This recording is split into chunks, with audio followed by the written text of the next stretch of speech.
You're listening to the I Love You Keep Going podcast with George Haas. For more information, please visit our website at www.mettagroup.org. That's www.mettagroup.org. So welcome everybody. This is I Love You Keep Going. It is 7:35 p.m. Pacific time. It's December 22nd, 2022. And we've been talking about mentalizing, talking about emotional regulation.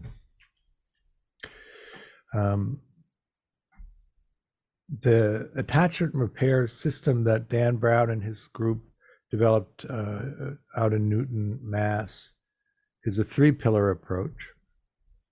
There is the ideal parent figure, which is the reparenting process. You make these visualizations, which then stacks the perceptual database with entries that are pristine in terms of their pure security and quite idealized. And then you have the mentalizing training. We use Vipassana, Vipassana approach for the mentalizing training and the emotional regulation. And then there's the psychoeducation around collaborative relationship systems. The thing about collaborative relationship systems is that if you grow up in a family system that uses secure functioning as the way of operating, then you have all of these instructions just as a matter of course growing up. And if you grow up in family systems that use insecure, disorganized attachment systems, you don't have the instruction in that. So you don't have a sense of how that goes. And so there's a way of learning about that, understanding the dynamics of collaborative relationships, of mutual and supportive care, that you actually take care of the other person in the way that they want to be taken care of, and they take care of you in the way that you want to be taken care of, and you collaborate with each other around those goals, which means you have to be willing to tell somebody how you like to be taken care of, and then have to work with them so that they develop a real sense of competence in taking care of you. And then you have to take care of them in the way that they want to be taken care of, and they collaborate with you so that you can learn how to take care of them in a way that's meaningful to them. And then you take on the responsibility of doing that so that you don't have to be prompted to do it. You're just tracking when the care is needed and when it isn't, and providing it when it is. And then there's an agreement about that, because there are times, of course, in the course of a relationship where you may not be able to provide that care, or the person you're in relationship may not to. You know, if you have a cold and you need to stay in bed, you can't provide the care, and so your partner in the relationship then takes over too much, and then when you're back on your feet, they put it back down and you take over. And there's a balancing so that both of you feel good about the exchange in the relationship, which is not what happens in insecure or disorganized relationship. There's usually some kind of out of balance happening. So depending on the dynamic of that, secure people tend to form relationships with other secure people. Dismissing people tend to form relationships with preoccupied people, because there's a good match there. Disorganized people tend to form relationships with disorganized people.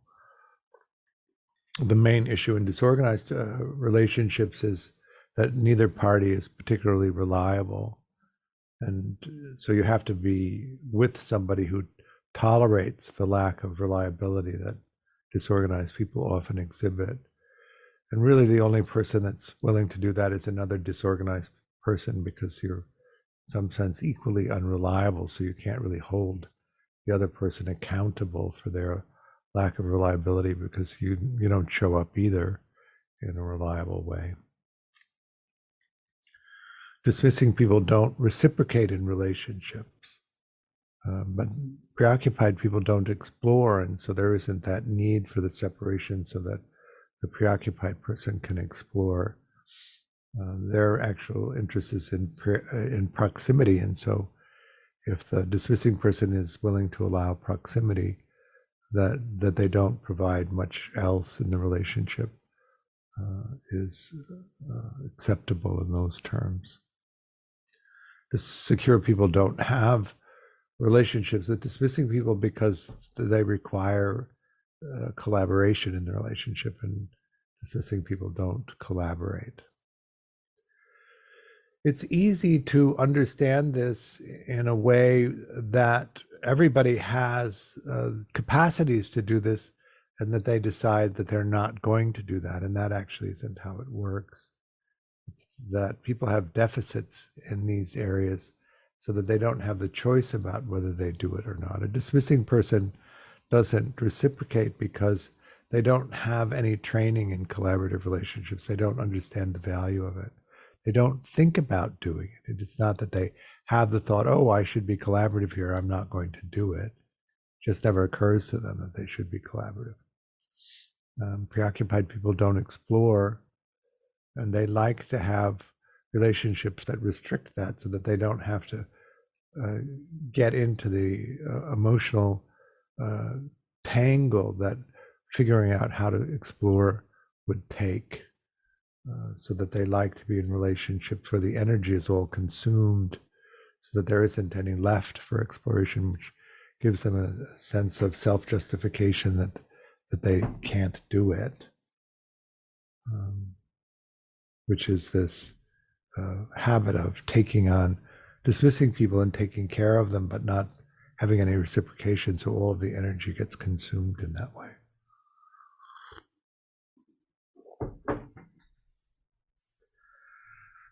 This is a Buddhist meditation group, and so I like to talk about all of this stuff as the preliminary practices, so that you get yourself in shape where you actually are able to form a network of people who support your exploration, your solo exploration, and they're curious about it, and provide the care that you need so you can do that, and that you do that for them as well. And so then there's an exchange of what you find out in each of your explorations. And when we talk about the pursuit of enlightenment as a goal for meditation practice, we also talk about the support that you're going to need to be able to do that. And if you can't form these kinds of collaborative, supportive relationships, it makes the pursuit of the deeper insights very challenging, if not impossible to achieve. So one of the things about using meditation in supporting the development of a supportive community around you is that all of the strategies that you use to developmentalize and develop emotional regulation are also the skills that you need to pursue your deeper meditation practice. So it's not a loss in that sense. You develop and figure out how to use meditation skills, but then can be applied after you complete the repair of the early conditioning in the pursuit of the deeper practice.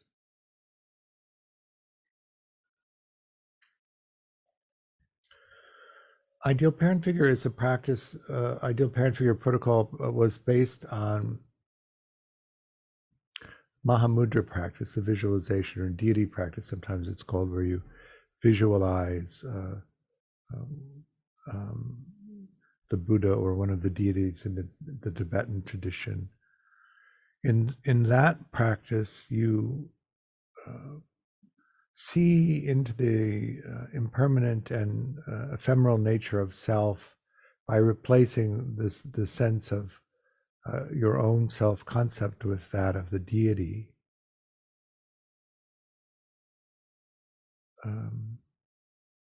And so in the ideal parent figure practice, you replace, or replace is a bad word for what we're talking about.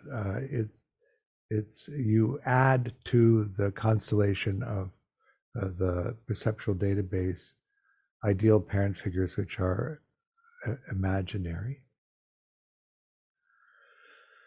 And you're supported in doing that with a facilitator. One of the things that can happen in using ideal parent figure protocol without a facilitator is that you reinforce the insecure, disorganized attachment system rather than replace it with a secure system.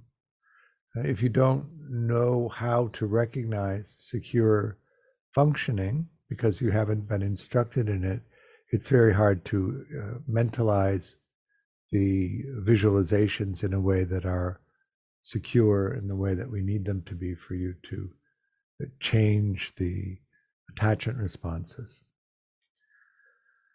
One of the things that is available more and more online is these recorded guided meditations that are based on the ideal parent figure protocol.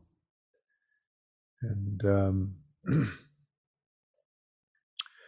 I think that that's useful in a preliminary practice of developing the capacity to do it, that it's important that you find a facilitator to guide you through the different stages of it so that you're actually ensured of making progress and not in some sense reinforcing the existing attachment conditioning. There's a question in the chat, which is that the same as the schema development? When we do the ideal parent figure protocol, we go through several stages of it. The first part is to establish these ideal parent figures which you can recall reliably and that are secure in the way that you visualize them. That introductory piece also includes developing the 5 aspects of secure functioning. The first is a sense of safety, sense of security. The second is the ease with which you attune. Attunement means you place your attention on somebody, they place their attention on you, and you're aware that each other's attention is being held by the other, and you're able to tolerate the emotional charge that those kinds of attuning exchanges can cause.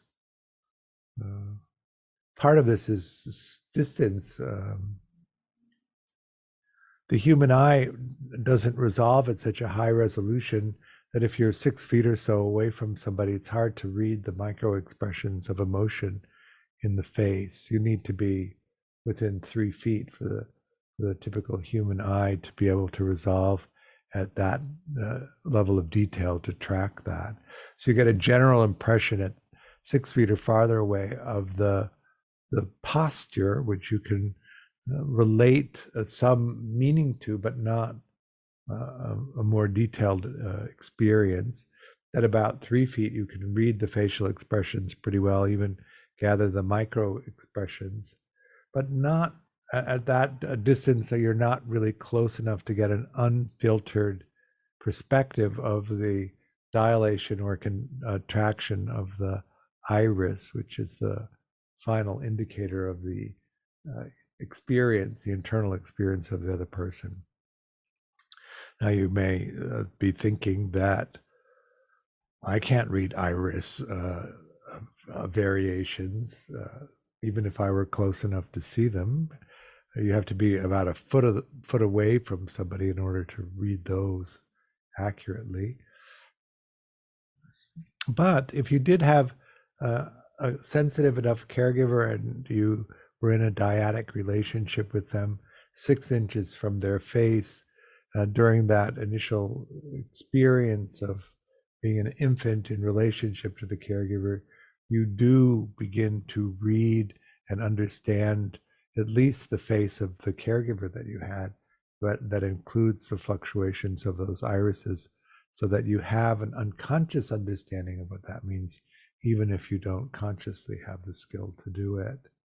But if you didn't have that kind of closeness, it will not be something that you can do easily. But notice that at that 6 foot distance, there's not a big emotional charge in attuning to somebody, but when you get within 3 feet, there's more of an emotional charge. It's harder to hold the eye contact continuously. And when you get to be a foot away from somebody else and you're looking into their eyes, there's usually quite a bit of an emotional intensity to it. How many people do you let get within a foot of your face and look into your eyes, that you can hold their gaze? I'm going to guess not that many. So attuning, if you feel safe and you're willing to present yourself authentically, then you have the experience of the other person really knowing you in an unfiltered, intimate way. Then the third part is the emotional regulation. This capacity for co-regulation with another person is autonomic, it's unconscious. And so really what we track in relationships is whether you feel better after spending a half an hour with somebody, whether you feel the same, or whether you feel worse, which is possible. Somebody could be dysregulating rather than neutral or regulating. Really what we're looking for are people who can really regulate us and have a great capacity for distress, so that we can really go out to the edges of what we need to find out in our exploration, get totally discombobulated, come rushing back, and have somebody who can catch us easily, so they don't withdraw from us when we're like that. The fourth is the sense of delight, a felt sense of delight in who you are, not in what you do for somebody. And then the fifth aspect is the aspect of support for our solo explorations, which means somebody is willing to let us go.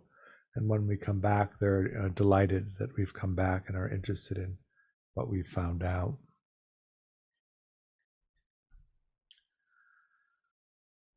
Then we move on to attachment activation. So attachment activations are where you perceive the threat of abandonment, and depending on your attachment conditioning, you perceive it differently. Preoccupied people tend to have an intense experience of abandonment anxiety. Dismissing people tend to have the experience of being rejected. Secure people can have either of those experiences, but it's not at the same level of intensity. Secure people have this orientation that they're capable of getting their needs met, and the world will be responsive to them, which is very different than insecure, disorganized people who feel that relationships are very hard to come by, and that it's better to be in a bad relationship than to be alone. Christian? George, if you have people that come to you that turn out to be natively secure, like, is there a point to IPF with them? I know you can get into like the schema stuff with them, but Well, prototypically secure people sometimes come, but there's usually impacts that happen later. So the mid-childhood period is the place of schemas, and then post-adolescence is the place of the core conflict resolution themes, your family system and somebody else's family system needing to be integrated so that you can function in conflict in the relationship. But an example would be a student who grew up in Southern California until she was about 6 or 7, and then moved to Alabama, and where she fit in pretty well in Southern California. She didn't fit in very well in Alabama, and there was a lot of bullying and a lot of social ostracization and a lot of social isolation for her. And then after high school, she moved back to Southern California and reintegrated, but that mid-childhood period caused her expectations of how it's going to go socially to be quite negatively impacted. So the ideal parent figure work was really about exploring secure functioning relationships, what an ideal partner might be like, and then also repairing the expectation of how exploration is going to turn out, and working through a high number of schemas that developed in that middle childhood period. So first you track the activations, work with the activations until there are fewer and fewer, and then we move into the schema part, which is the mid-childhood period. Working through the schemas to get to a place then of working with the secure intimacy, ideal partner figure work. And then the final piece is developing the capacity to explore in a primary sense, not in a secondary sense. The primary exploration is the one where the activity itself is where you find the meaning.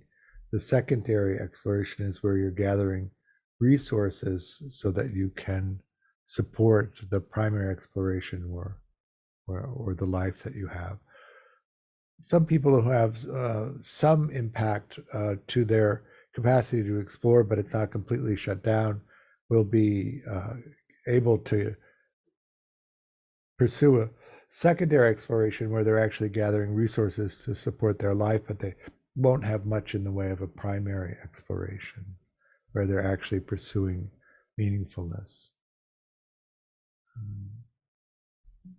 Once all of that's taken care of, you can stop doing the attachment work and move into the primary exploration of finding meaning, which is where we open up into the deeper meditation practices in pursuit of awakening. Is that all making sense? Christian? So under this formulation is the IPF work, or I guess the three pillars more broadly, but specifically is the IPF work sort of abandoned at some point, or is there a point to it way down the line once you're kind of into the Vipassana? No, happily, it's a short-term idea. You do work through it, depending on how quickly it goes, depending on how much there is to do. I always use the old PC game Minesweeper as the metaphor. You know, if you remember the game, it's a grid with squares. Sometimes you click on a square and half the board opens up and it's easy. And sometimes you click on a square and there's mines all around. You have to move really slowly through it. So sometimes the conditioning isn't much, and sometimes there's heavy conditioning that has to be worked through in order to get free of it. But once you get free of it, you don't have to do it anymore because you're actually free of it. And then you can go on to other things, which is nice. It's freeing in that sense. I know freedom. But once you have a sense of yourself that includes confidence that you can take care of yourself, and you have an expectation that the world will be receptive to the things that you want to find out, and that you're able to put in place around you a network of social support, then that deeper exploration is really available, and that you don't need to clear away the obscurations that have been removed because they're gone.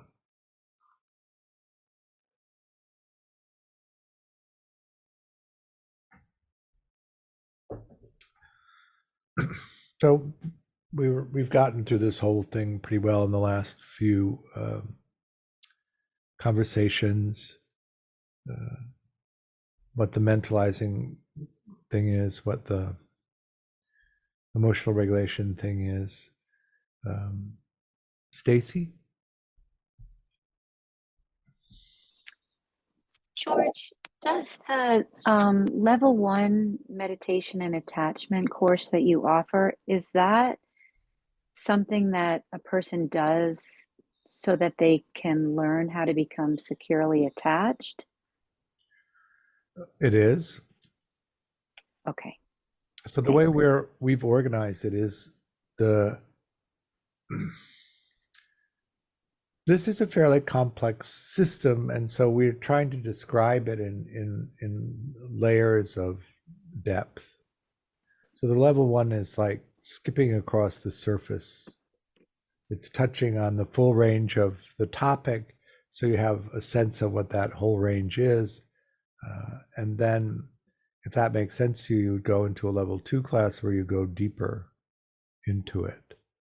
And then, if that makes sense, go into the level three, which is the individual work. Level four is after the security is earned, doing the secure relationship work, the ideal partnership work, and then the exploration work. Level five is for people who are already in committed relationships and need help negotiating new terms for the relationships. One of the things that happens when one person does the work, or even if both people are doing the work, is that as your attachment conditioning changes, the arrangements that you've made in your existing relationships are likely to need to be renegotiated because you're no longer functioning in the way that you did when the agreements were made. And particularly if you have one person doing the work and the other person not doing the work, you're in an insecure relationship with an insecure relationship dynamic, and one person earns their security, they're no longer really willing to do the terms of the insecure relationship. And so there needs to be a renegotiation if it's possible. Sometimes it's not possible. So for instance, if you have a dismissing partner and they're content with the terms of a dismissing relationship, but you come out of, say, preoccupation into earned security, and you're no longer willing to be in a relationship where there's no reciprocation, it's very hard to negotiate that so that relationship survives. But often the relationships are negotiable and can come into new terms that stabilize the relationships. Just depends on the specifics of that. But that level five is where you have, it's like a couples frame, which works not only for romantic partners, but business partners or siblings or friendships. Then you complete all of that and you're free of it, and you have the earned security to support you and as you pursue the rest of the things that life has to offer.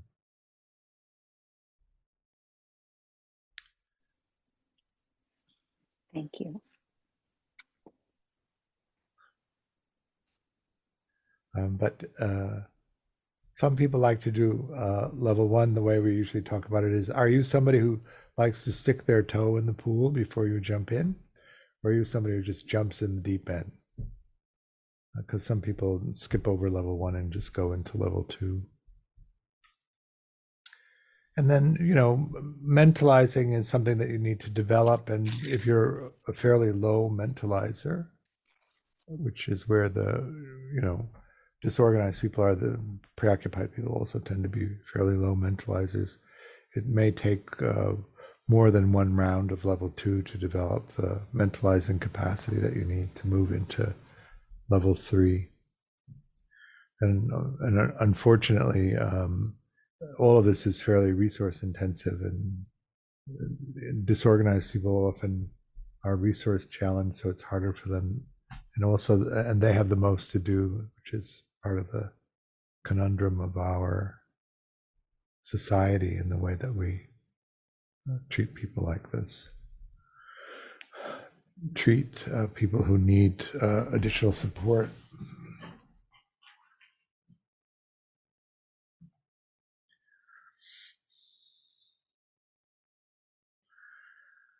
Any questions about any of this stuff that we've been talking about in the last few weeks, or what's been presented tonight?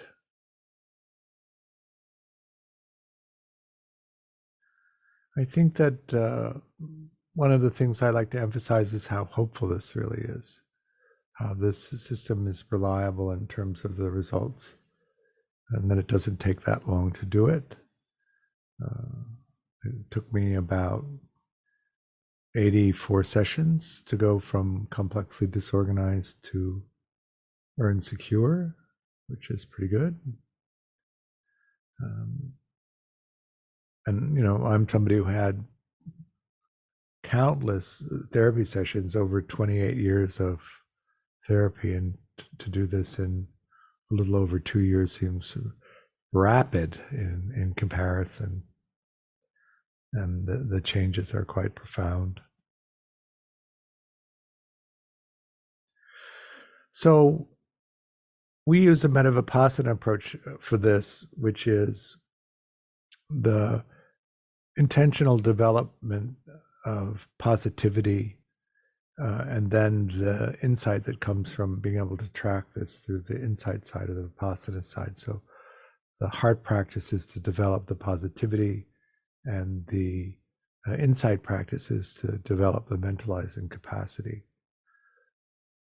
When you have emotional regulation strategies that are really based on generating afflictive emotional states, the replacing of the positivity with the afflictive states is very important, and should be the front loaded into the practice, so that you really have a way of holding the experience of self in a loving way and in a compassionate way.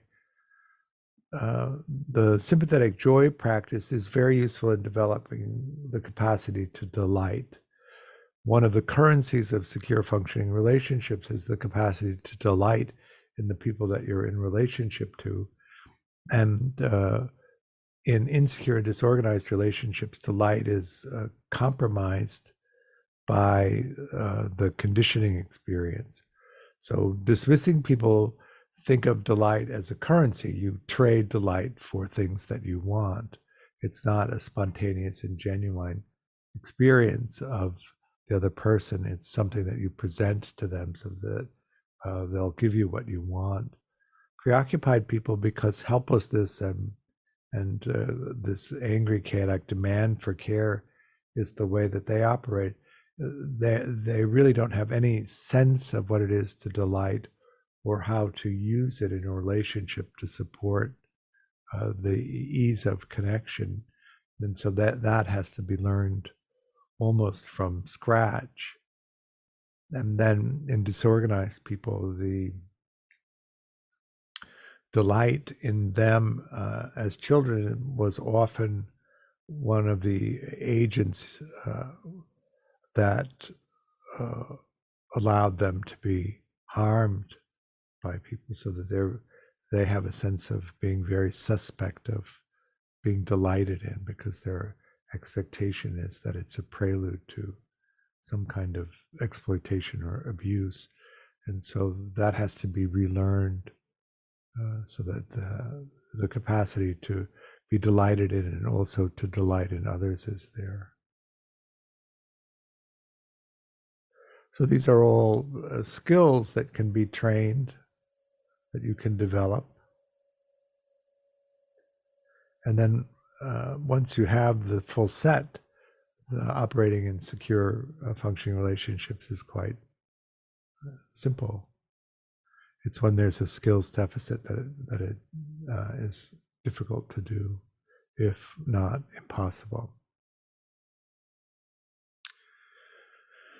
Any questions about that?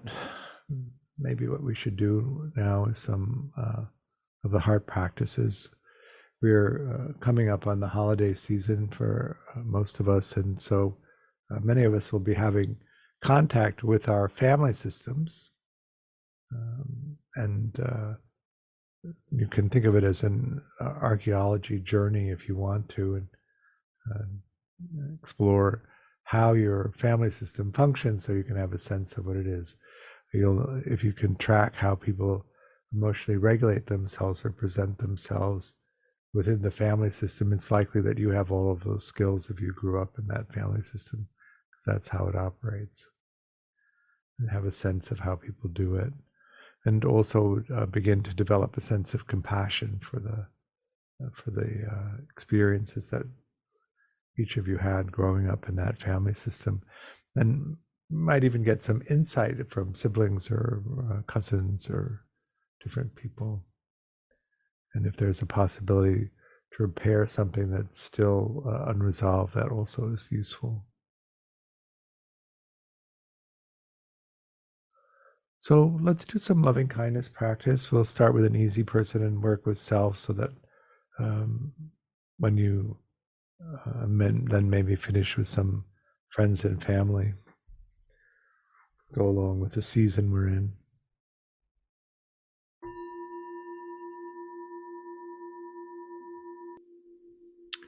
So thanks everybody for your practice.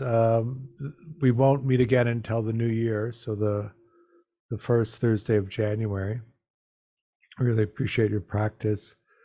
We have a bunch of stuff coming up. In January, we're doing a level 1, February a level 2. We're doing an EU level 1 in April. We're having a retreat in Utrecht in June. Anyway, a bunch of stuff is on the website. Take a look at it if you want.